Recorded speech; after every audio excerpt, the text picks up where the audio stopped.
lihat pergerakannya untuk harga batu bara ini juga cukup volatile di sepanjang pekan ini, cukup prank bisa kita katakan. Karena di awal pekan menguatnya bahkan hingga 9% Lumayan begitu ya. ya di hari Senin kemarin, tapi rupanya kemarin bahkan koreksinya hingga 16% dan saat ini juga masih terjadi pelemahan. Apa sebetulnya menjadi penyebab koreksi tajam di batu bara ini? Kalau kita melihat ada beberapa faktor ya, terutama melemahnya harga gas karena bagaimanapun tahun ini dari tahun 2002 maaf itu harga gas dan batu bara saling bersaing ya.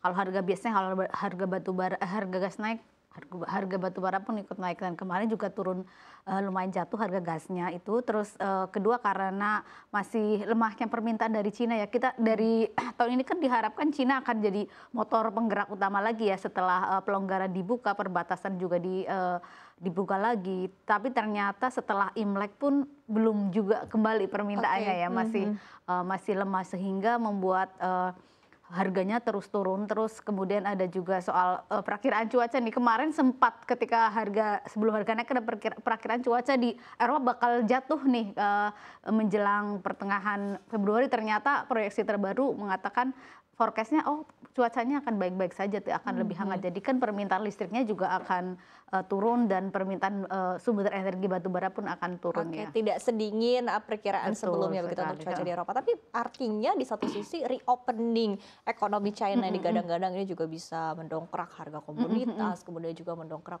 pemulihan pertumbuhan ekonomi secara global karena China ini merupakan salah satu negara terbesar di secara perekonomian di dunia. Artinya tidak serta-merta mengerek harga komoditas naik ya, Mbak? Karena di dalam negeri Cina pun masih belum sekencang dugaan proyeksi harapan orang ya.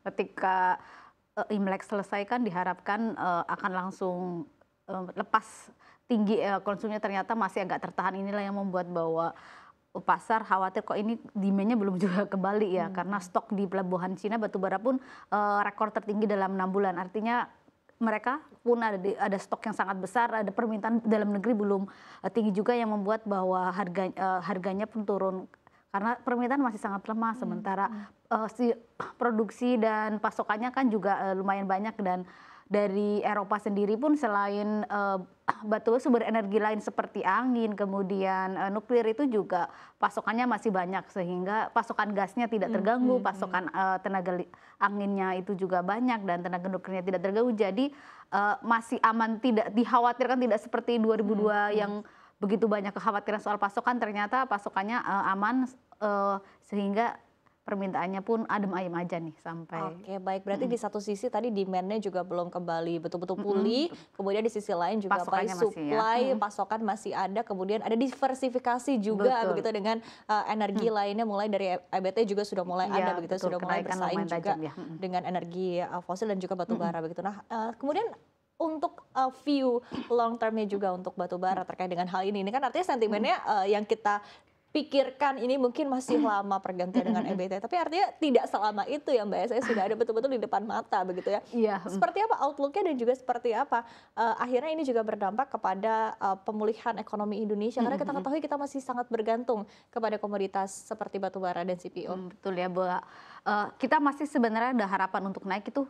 Lagi-lagi berharap ke Cina, kalau ekonomi Cina mungkin recover sangat cepat di kuartal 2 mendatang. Kemudian juga India ada kebutuhan besar di musim panas, mungkin akan mengerek kembali harga batu bara walaupun tidak akan setinggi 2022 ya, karena 2022 itu anomali sekali bahwa sampai rekor 2 kali, kemudian harganya 400 di atas 400 berapa bulan, itu rekor yang sangat tinggi sekali karena harga normalnya kan batu bara kan 90, 120 itu hampir 4 kali lipat, dan sekarang menurut saya lebih ke normalisasi ya, harga kembali ke era normal di bawah 200 seperti itu ya Mbak Sabar. Walaupun mungkin ada harapan naik, tapi saya rasa tidak akan mengerek seperti sebesar tahun kemarin. Oke, ada di level-level mungkin menuju ke pra-pandemi ya, menuju era pandemi ya, sekitar mungkin 180 sampai 200-an seperti itu. Tapi Pak, apa mungkin ke depannya juga masih ada tekanan yang lebih dalam lagi? Karena kalau kembali ke normalisasi, fine. Sebelum pandemi kita masih belum terlalu menggaungkan EBT begitu, tapi setelah pandemi juga kita sudah mulai lebih sadar lagi begitu terkait dengan EBT ini dan juga sudah mulai digaung-gaungkan begitu. Nah, akhirnya korelasinya kepada mungkin nanti normalisasi harga batu bara dengan tadi ya perkembangan energi juga ke depannya seperti apa?